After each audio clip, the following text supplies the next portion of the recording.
Recording in Wonderful. progress. All right. Well, welcome to those who are catching up on this video through our YouTube channel. This is our YPPN presentation from the 17th of June.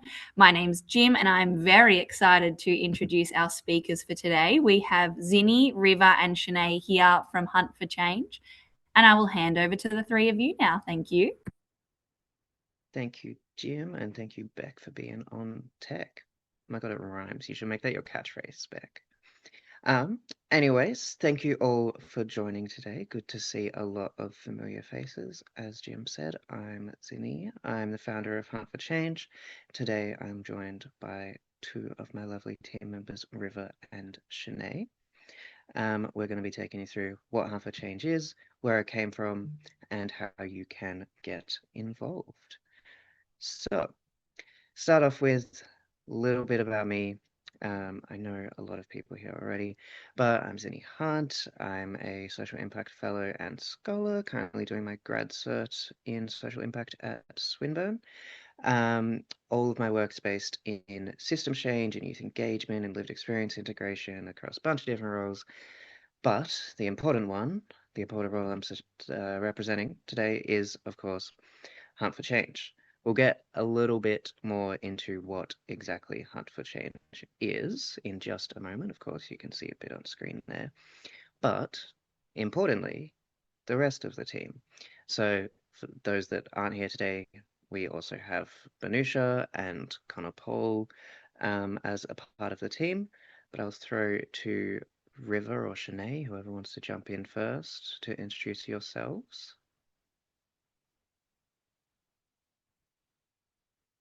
Someone's got I to can go. go. There you go. I can go, Shanay, if you like. So hi, I'm River. I use she, her pronouns. So I don't know if I would be considered a youth anymore, but I would like to consider myself a youth. So I've been working in the social enterprise sector since I was 15 years old. I've worked on some really fun projects. And yeah, I won't go full into depth into my background, but I'm happy to be here and very excited about the Hunt for Change project. I myself have existed on both sides of giving my lived experience perspective as well as trying to recruit or bring youth perspective into work we're doing. So yeah. Hi everyone, I'm Shanay. I never know when to talk in those situations. It's like someone's gonna overtalk someone else. Anyway, so my name's Shanay. I hail from Geelong. I was born and raised there, but I'm up in Melbourne now. I love to use my lived experience from coming from a regional area, as well as being multicultural, from a family who's linguistically diverse, and using just a whole bunch of my lived experience to help advocate on behalf of young people and disadvantaged communities. So now I'm working with Hunt for Change to really bring in that youth and multicultural voice. And I'm really excited to see where we go with this. Thank you both. And also want to mention our lovely steering committee. So our whole team is young people, including River. You're still a young person in our eyes. But of course, we haven't had years and years of experience in the sector, like some of these amazing people on your screen. So Andrew Cameron, Ange Barry, Cal Lindsay Field, and Julia Barron from Vic SRC. So they are, operate as a board, but we are under an auspice agreement, so we don't technically need a board, but they help with strategy of Hunt for Change, guiding us through that process. Back to Shanay. Alrighty, that's my cue. So I'm going to be talking about some of the barriers and broken pathways that Hunt for Change is seeking to resolve. So currently we know that many of these barriers exist, which stop people from engaging in civic participation and just youth spaces. And that's the issue that we're looking at today. We often see the same people or the same faces constantly appearing within the sector. And I know personally, as a passionate young person, I'm one of those faces because I apply to every experience that I see. And because of my experience in other programs, I'm often let in to the new ones I'm applying as well. And that's just a continuous cycle that continue to go on and pushes the same faces and the same voices within the sector. And I noticed in these programs that I was seeing the same people again and again, and they were seeing me too. So this is part of the issue that Hunt for Change seeks to resolve, and we intend to build a platform that equalizes the access to these opportunities. Additionally, if you look on the screen, you can see that the networks themselves are typically limited to the people already in their circle. We can see this through newsletters that go into a closed circuit or social media pages that don't really extend out too far. And the young people with experience are typically valued more than fresh perspectives, which further proliferates the issue and really pushes the people who aren't being heard back so that they continue to not get heard. And this also increases the barriers that disadvantaged young people face and makes it even more challenging for them to break into the space. So we're really emphasizing here the intention is good because organizations want to engage young people. That isn't lacking, but it's the pathways that are broken and are stopping young people and organizations from being able to meet and actively engage with each other. And I think we have a question. If Zinny, you're going to do that one. There is one in the chat. So I know that most of us here currently work in youth participation spaces. Hopefully that makes sense, being the name of the network. If you've got an experience of that, share in the chat, because I think we all see this across all of our work. But that's where Hunt for Change comes in, where we seek to solve that problem of creating more equitable access pathways for young people into these youth participation opportunities. So what is Hunt for Change? Who are we? You all can read. I don't need to read our vision, our mission. Although if anyone can't read, let me know. But so we are building a platform for that to shift, for all of the opportunities to be centralized in one space, and then creating an open door for all young people to be able to access those opportunities. No longer just finding them through newsletters you're a part of, because what young people read newsletters anyways, or through connections or word of mouth, as Shanay was talking to, and really having the young people be driving their own engagement in that. So, why now? I think for all of us here, this will be very clear as we all work in youth participation. Child safety standards. We have to, as organizations, be listening to the input of young people if we make decisions or do things that can impact young people. Of course, big statistic up the top, 680,000 young people volunteer in Australia annually. That's a lot of people. How many of those have lived experience and want to utilize their lived experience? Who's to say? But there isn't really many entry points for the young people that do. Of course, big push for civics and democracy, enabling more young people to get into these opportunities, enable better civics and democracy nationally.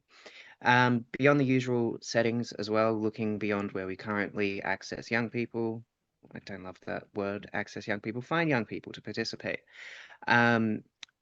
We will be, specifically targeting that. That is our whole area of going beyond the usual suspects. So, the platform itself, what will be on there as it is being built is, of course, a way to match young people, so organizations, youth practitioners, anyone in the for-purpose area wanting to engage young people, sharing their opportunities. Young people then also going onto the platform, creating a profile, inputting their lived experiences, the areas that they're interested and passionate about, not having it be based on a prior connection and hearing about something, being able to go through there, find a match that suits them, which is a much better way to do it than scroll through a long list of opportunities if you've even got access to that. But resourcing for both sides as well. There is a crazy amount of resources out there for organizations that want to engage young people on how to do it well, on what best practice is, what standards are across the sector, as well as for young people. There's lots of resources like YACVic's wonderful youth engagement resource platform has most of them on there. Lots of young people don't even know that exists. They don't know what youth participation is. They don't know that it's a thing. So upskilling them on what this is, how they can do it, how they can get into it, how they can do it well, as well as for both sides being able to access upcoming events, mentorship, any more, there's lots of micro-credentials trainings, which again, I feel like I'm shilling for YACVic. YACVic runs amazing trainings on youth participation. There just needs to be more access to those alongside accessing the opportunities. A few things down the bottom just to highlight different features that will be on the platform, and this will continue to grow. Lots of established youth participation groups, your different YACs, your YAGs, your uh, every other acronym that we want to give them.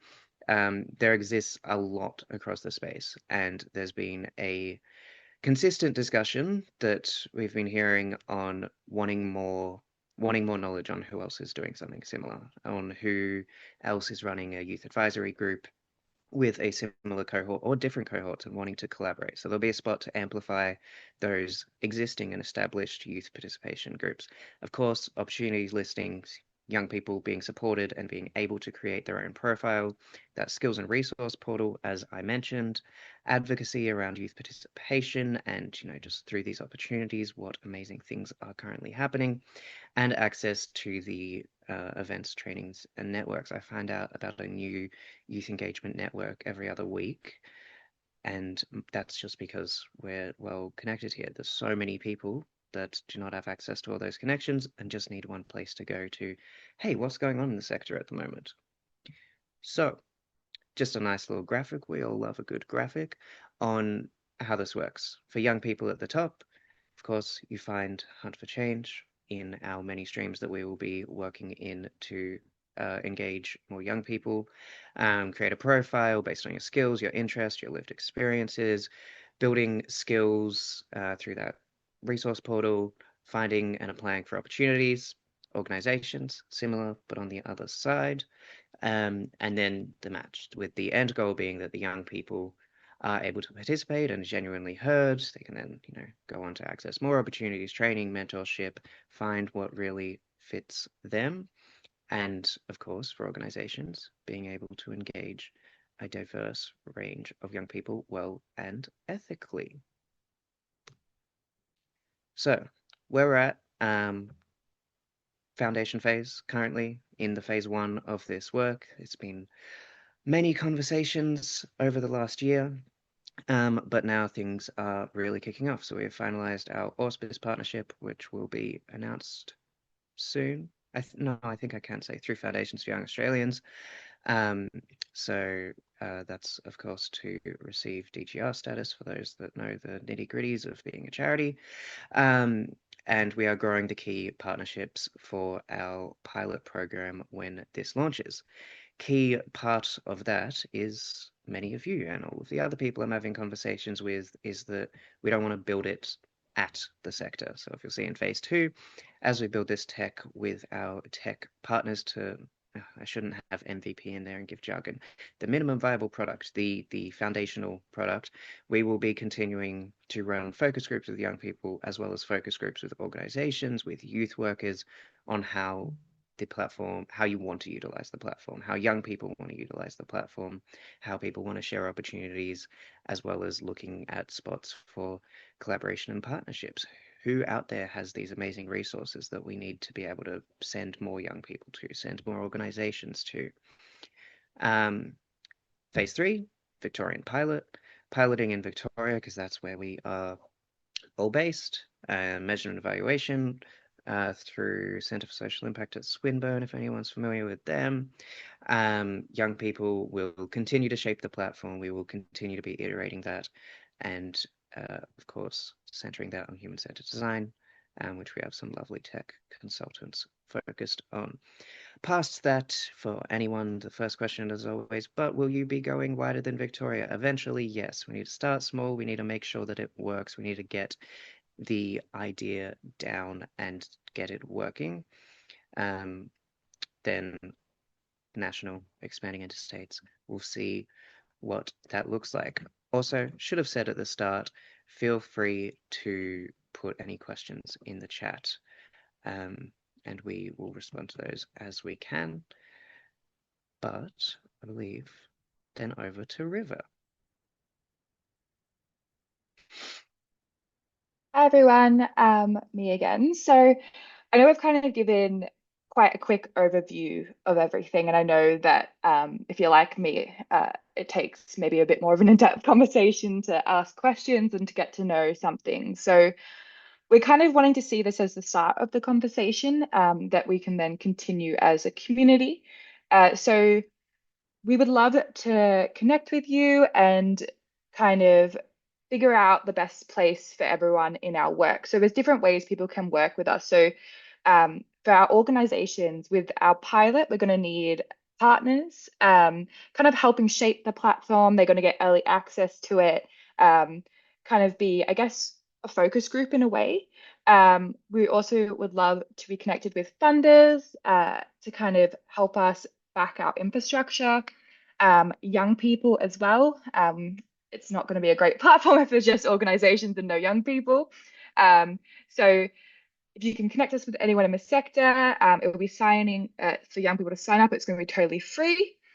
We also would love to connect with practitioners and allies. As I mentioned, we want this as a community kind of organization, and the goal is to not reinvent the wheel, but to kind of bring everything together. There's already amazing networks out there. So if you are kind of aware of a network, would love your network to be kind of listed on the website, let us know. I've put our details in the chat. And as I mentioned, we want to kind of keep the conversation going. So we've kind of got a question on the slide. Can you please in the chat let us know how you will look to engage for Hunt for Change? And then as we kind of move into breakout rooms later, we'll have kind of more of a chance to get into the nitty-gritty of what we're doing. Yeah, thank you, everybody. We've done ahead on time. That's lovely. I You've was so done worried I was wonderful. going to run over. That's why I was speed running. I was worried I was going to talk for too long. That was Since perfectly everyone timed. Well done, didn't team. chat, and once we come Thank back you. from our 10-minute break, we'll be going into the breakout discussions, which if any of you have looked at, if you've got the live agenda document open, you can see them there. But 3 topic areas: current barriers and enablers, 2, youth participation, 2, engaging young people into youth participation, vision for the future, what would equitable access to youth participation opportunities look like, and how can the platform be utilized.